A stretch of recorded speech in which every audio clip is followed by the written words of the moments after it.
តលុយគេទំសងតអាម៉ាប្រឡបងចេញទៅវាយស្អីហារ៉ាគីនៅណាថ្ងៃនេះដេអោជាមិនបាច់ធ្វើការហេមកពីខាងក្រៃតាផ្លាប់ទៅស្មាតភ្លើងអេកសាសា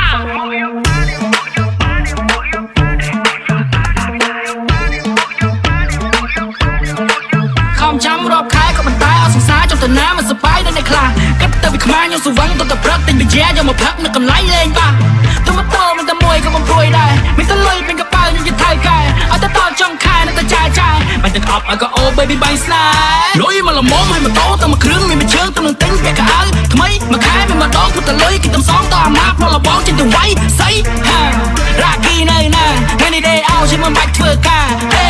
មកពីខាងក្រៃតាផ្លាប់ទៅស្មាតភ្លើងអេកសាសាលើកមកហ្វូនទូរស័ព្ទឲ្យធំមីឆាប់មិនដឹកឯងយកទៅជួប LG គេទៅកាយសងលុយពូមកឲ្យផឹក free outfit a Gen Z come with me សោកឲ្យក្រៅតែទៀតចាំតែរោមើលអាណាឆាប់វិលក៏មកពូវាបាំងម៉ូតូមើលម៉ោងដល់យឺតឬក៏យើង slow ដនត្រីនឹងសូដាធ្វើអារម្មណ៍យើងបដូរផ្សែងចូលសួនខួរកាត់ចេញមានអាកុលចូលខ្លួនទៅផ្សោចេញទៅវិញដល់ម៉ោង4បើយើងអត់តទៅវិញប្រាប់ DJ កំដរណាចាក់បត់ដែរព្រឹកផឹកតែក្តៅហ្នឹងចេញក្រៅគេឃើញផ្នែកខ្មៅហ្នឹងធ្វើមិនជុំមិញបើយើងហែកឲ្យជាមួយនឹងម៉ែបងប្អូនឆៃណាគេហៅថាផាំងយើងហ្នឹងលុយមកលំមឲ្យម៉ូតូទៅមួយគ្រឿងមានមួយជើងទៅនឹងទិញពាក់កៅអៅថ្មីមួយខែមានម្ដងពុតលុយគេទំសងតអាម៉ាប្រឡបងចេញទៅវាយស្អី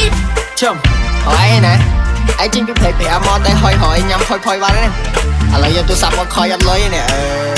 លើកមកហ្វូនទូរស័ព្ទឲ្យធំមីឆាប់មិនដឹកឯងយកទៅជួប LG គេទៅកាយសងលុយពូមកឲ្យផឹក free outfit a Gen Z come with me សោកឲ្យក្រៅតែទៀតចាំតែរោមើលអាណាឆាប់វិលក៏មកពូវាបាំងម៉ូតូមើលម៉ោងដល់យឺតឬក៏យើង slow ដនត្រីនឹងសូដាធ្វើអារម្មណ៍យើងបដូរផ្សែងចូលសួនខួរកាត់ចេញមានអាកុលចូលខ្លួនទៅផ្សោចេញទៅវិញដល់ម៉ោង4បើយើងអត់តទៅវិញប្រាប់ DJ កំដរណាចាក់បត់ដែរព្រឹកផឹកតែក្តៅហ្នឹងចេញក្រៅគេឃើញផ្នែកខ្មៅហ្នឹងធ្វើមិនជុំមិញបើពួកយើងហែកឲ្យជាមួយនឹងម៉ែបងប្អូនឆៃណាគេហៅថាផាំងយើងហ្នឹងលុយមកលំមឲ្យម៉ូតូទៅមួយគ្រឿងមានមួយជើងទៅនឹងទិញពាក់កៅអៅថ្មីមួយខែមានម្ដងពុតលុយគេទំសងតអាម៉ាប្រឡបងចេញទៅវាយស្អីលុយមកលំមឲ្យម៉ូតូទៅមួយគ្រឿងមានមួយជើងទៅនឹងទិញពាក់កៅអៅថ្មីមួយខែមានម្ដងពុតលុយគេទំសងតអាម៉ាប្រឡបងចេញទៅវាយស្អីហា